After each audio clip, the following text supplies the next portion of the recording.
Okay, recently Kirby was talking about the decision he's got coming up in 2023 with his quarterbacks. He was talking on 680 The Fan.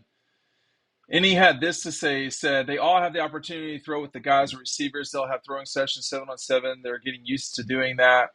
They're used to doing that. Whether it's Jake, Fromm, all the way to Stetson Bennett, all the guys have had to do that. That's the leadership quality we want to have. We hope to have the position possesses to drive the work ethic of the team. I really, one thing that Kirby talked about too was how much he used to get questioned about quarterbacks. Um, yeah, it wasn't going so great for a while there either, right? I mean, it was just not. I mean, Jake Fromm regressed. I was just writing about this the other day, um, over on Dog Post. It's not. I don't know that it was necessarily Jake's fault. I mean, one thing Kirby was talking about in 2019 after the LSU game was, the people surrounding Jake Fromm. These are my words. We're not as good as the guys who had been there in 18, and that is true. I mean, you have to remember in that game in 18 that Dominic Blaylock missed the first half, got hurt in the first half. Lawrence Cager was not playing in that game, I don't think, or had gotten hurt, one of the two. They were just not where they needed to be, and they were going up against an LSU team that had some very, very serious firepower. I mean, very serious firepower. Two of the best wide receivers in the NFL right now were on that LSU team, and arguably the best quarterback in the NFL team was in the NFL right now. Joe Burrow was on that team. Arguably, I would say Patrick Mahomes, but I say in the future it very well could be Joe Burrow. I would take Joe Burrow almost over everybody in the league except I'm trying to think now. I'm doing this off the top of my head.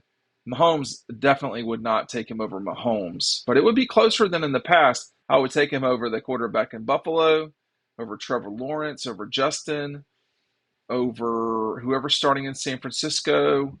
Yeah, Joe Burrow is very. I would take him over. I would take him over Aaron Rodgers' weird ass too. So Joe Burrow was a star then, and that's what they were dealing with. But back to the point here, which is, you know, there is a decision to be made here at some stage publicly. I mean, I think this is my suspicion now. I'm sure Kirby wants to come on the show. You can come on whenever. Everybody has my number. Um, but I mean, I think people know what it is going into the season. I mean, um, I think that Carson is almost certainly going to be the starting quarterback. Something's going to have to change for that not to be the case, and I don't think that's something to be questioned. I mean, if Carson struggles, then that's when the questions start. Is when someone doesn't perform, and the questions surrounding quarterback play really was the time when Jake was not playing well, and then you went into 2020, and the quarterbacks, with the exception, certainly after the first two games until first three games, the first game they didn't play well though. Going until JT took over, with the exception of Stetson's performance against Auburn and Tennessee, he did not play well against Alabama. They had to fight their way to a win against Kentucky. The quarterbacks played as bad as I've seen a quarterback group play against Florida that day, and they had a 14-0 lead in that game. Um, there were reasons for questions, and there's not as many reasons now. I mean, look, he was right. I mean, Todd Monken was right. Kirby was right. Now, Todd Monken was more forceful. I am very certain I remember this well. Kirby was publicly was far iffier than about what would happen in the Orange Bowl, and he talked about this on 680 as well. He was talking about how he said, uh, "Let me make sure I get this right." He said, "Nobody was more scrutinized and questioned after we lost the SEC championship about JT Daniels and Stetson Bennett." Well, you're the head coach, though, man. I mean, like, of course, no one else was more scrutinized. I guess Todd Monken would have been more scrutinized. He said, "I stood firm on that, not publicly. If we're being straight, that was not a public thing. That was private." And Todd Monken was firm. Like we were kind of. I remember as a group, Todd Monken was pretty clear. Why are you starting Stetson Bennett? I remember it now. I was sitting in a hotel room in Miami because we could not view them in person. Why are you rolling with Stetson Bennett? He said he gives us the best chance to win. Kirby did not say that. Now, if someone wants to check the tape and get back with me on that, that's fine. And this is not me hating on Kirby. I'm just making sure the record's correct about this. And Kirby goes on to say, it wouldn't have mattered whether we won or not, that won the next game or not. What mattered is, did we make the best decision for our team to win? Ultimately, that's what I'm trying to do. What gives our team the best chance to win? And ultimately, he is correct. And he's correct to say no one was more scrutinized or questioned. I remember that for sure. Big time, people were questioning it publicly. I don't recall doing that myself, but this is not accountability for me necessarily. I remember being on the sideline for that Alabama game, and Georgia was down 14 or 17. I think it was. I can't remember, whatever it was in the fourth quarter. And I thought, hey, they're not going with JT Daniels. You could see it. And to me, I think I said after the game, I said, people are wanting him to go with JT. He's not going to do that. That's not happening. And, sometimes, I mean, Kirby is an ex-professional athlete. Excuse me, well, an ex-college athlete. Guys at Georgia may as well be professional athletes. I'll say that. But he did not. He was never going to make a change. Now, he did not broadcast that.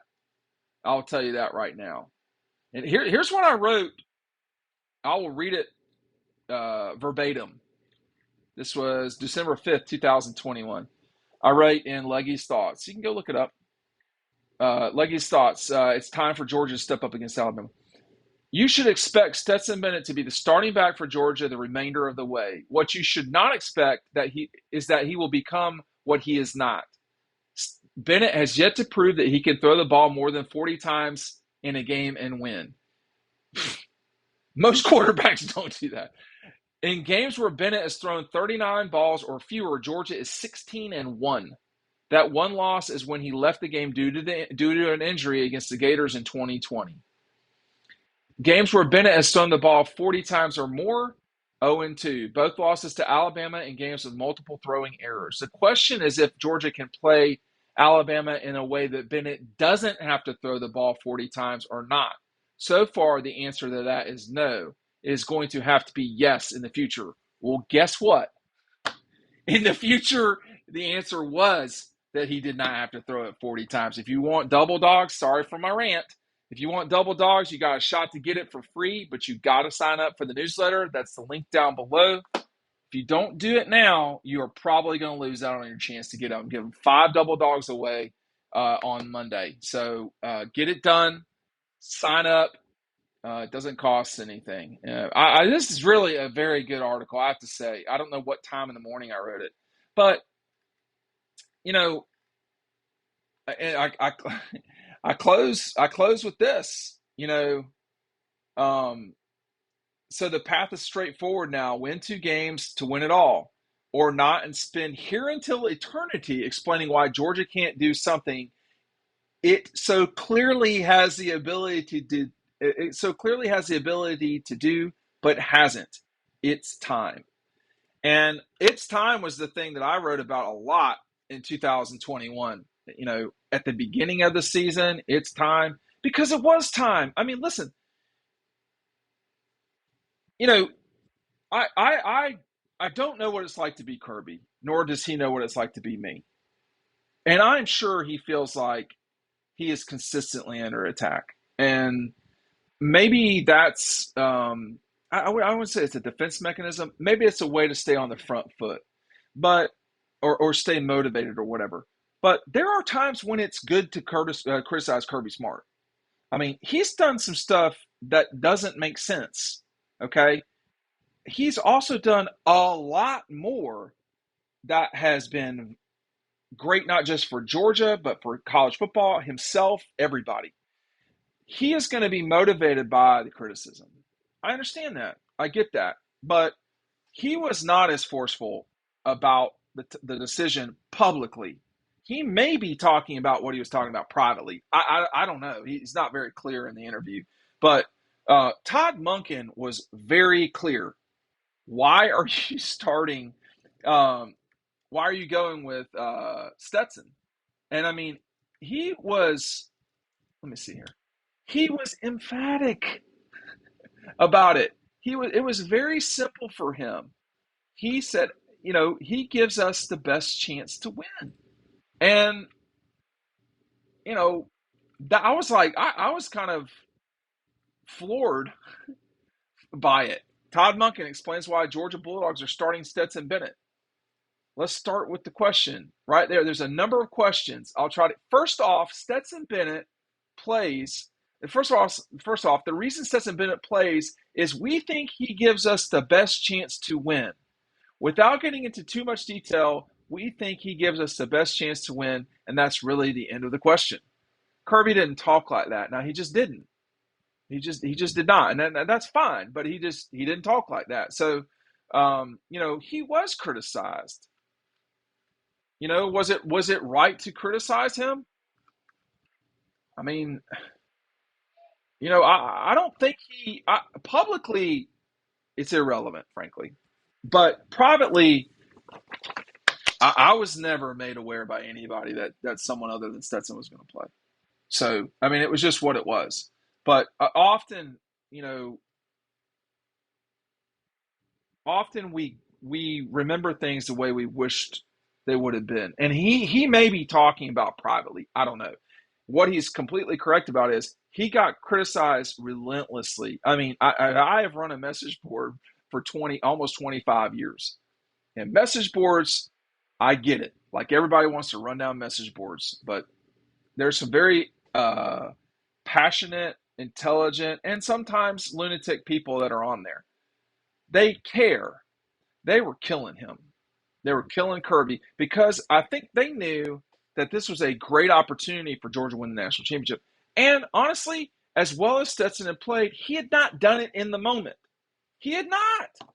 And so there was reason to ask. But the thing that's different for coaches than the public is the coaches see every single thing that happens. Literally every single thing. And when Georgia got ready for Michigan, they knew when they were on the field. This is written about in Dogstruction, okay? They knew that they had the advantage in terms of talent as soon as they got on the field. It wasn't obvious. I don't know how someone else can speak to how, quote, obvious it was leading up to the game. But once they got to the game, it was evident to them that they had a very good situation on their hands, just like with the TCU game. So I know this. When Georgia won that game against Michigan, the Larry Munson crowd at Georgia, of which there is no shortage of, y'all are rolling thick, big time. They were ready. They were ready to find a place and roll over and die, you know. And I know Kirby felt that and heard that. I mean, I don't see how you can't. I don't see how you can't. But there's been reasons why he's been criticized with the quarterback. They're not all unjust. They're not.